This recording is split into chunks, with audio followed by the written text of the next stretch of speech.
നേതാക്കൾ നേതൃത്വത്തിന് വഴങ്ങുമോ അതോ നേതൃത്വം നേതാക്കൾക്ക് വഴങ്ങുമോ എന്നുള്ളത് തന്നെയാണ് ചോദ്യം. ഏതാണെങ്കിലും ഹാഷ്മി സൂചിപ്പിച്ചതുപോലെ പരസ്യമായും രഹസ്യമായും ഒക്കെ രണ്ട് എംപിമാർ ഇതിനോടകം തന്നെ ഈ രണ്ട് സീറ്റുകളിലും കെ സുധാകരൻ കണ്ണൂരും ഒപ്പം തന്നെ അടൂർ പ്രകാശ് കോന്നിയിലും സമ്മർദ്ദം ശക്തമാക്കിയിട്ടുണ്ട്. ഇതിനോടകം തന്നെ കണ്ണൂരിലൊക്കെ സുധാകരനെ പിന്തുണച്ചുകൊണ്ട് ബോർഡുകളടക്കം പ്രത്യക്ഷപ്പെട്ടതാണ്. അതിൽ ഇന്നലെയൊക്കെ നമ്മൾ കണ്ടതാണ്. സുധാകരന് സീറ്റില്ലെങ്കിൽ വോട്ടില്ലെന്നടക്കമുള്ള ചില പ്രചരണങ്ങളൊക്കെയായി അവിടെ ശക്തമായിട്ടുള്ള ഒരു പിന്തുണ കെ സുധാകരനുണ്ട്. ഇതിന്റെ കൂടി പശ്ചാത്തലത്തിൽ ഒരുപക്ഷെ ഉടനെ സ്ഥാനാർത്ഥി പ്രഖ്യാപനത്തിലേക്ക് അടക്കം പോവുകയാണ് എങ്കിൽ ഒരു കടുത്ത തീരുമാനത്തിലേക്ക് പോണ്ട.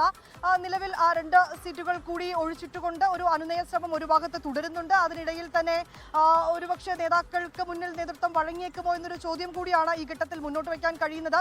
അങ്ങനെ ഈ രണ്ട് സീറ്റുകളിലും ഇനി വരുന്ന രണ്ടാം ഘട്ട പട്ടികയിൽ പ്രഖ്യാപനം ഉണ്ടാകില്ല എന്ന് തന്നെയാണ് നമുക്ക് അറിയാൻ കഴിയുന്നത്. കോൺഗ്രസിനെ സംബന്ധിച്ചിടത്തോളം ഇനി ആദ്യഘട്ടത്തിൽ 55 സ്ഥാനാർത്ഥികളെ പ്രഖ്യാപിച്ചിട്ടുണ്ടായിരുന്നു. ഇനി 36-ലേറെ സ്ഥാനാർത്ഥികളെയാണ് രണ്ടാം ഘട്ടത്തിൽ പ്രഖ്യാപിക്കാനുള്ളത്. ഇതിനു വേണ്ടിയുള്ള യോഗങ്ങൾ ഒരു വശത്ത് പുരോഗമിക്കുന്നുണ്ട്. അതിനിടയിലാണ് ഇപ്പോൾ നമുക്ക് ഇങ്ങനൊരു വിവരം കൂടി ലഭ്യമായിരിക്കുന്നത്. മുഴുവൻ സീറ്റുകളിലേക്കും രണ്ടാം ഘട്ടത്തിൽ മുഴുവൻ സീറ്റുകളിലേക്കും സ്ഥാനാർത്ഥി പ്രഖ്യാപനം ഉണ്ടാകില്ല എന്ന് തന്നെയാണ് അറിയുന്നത്.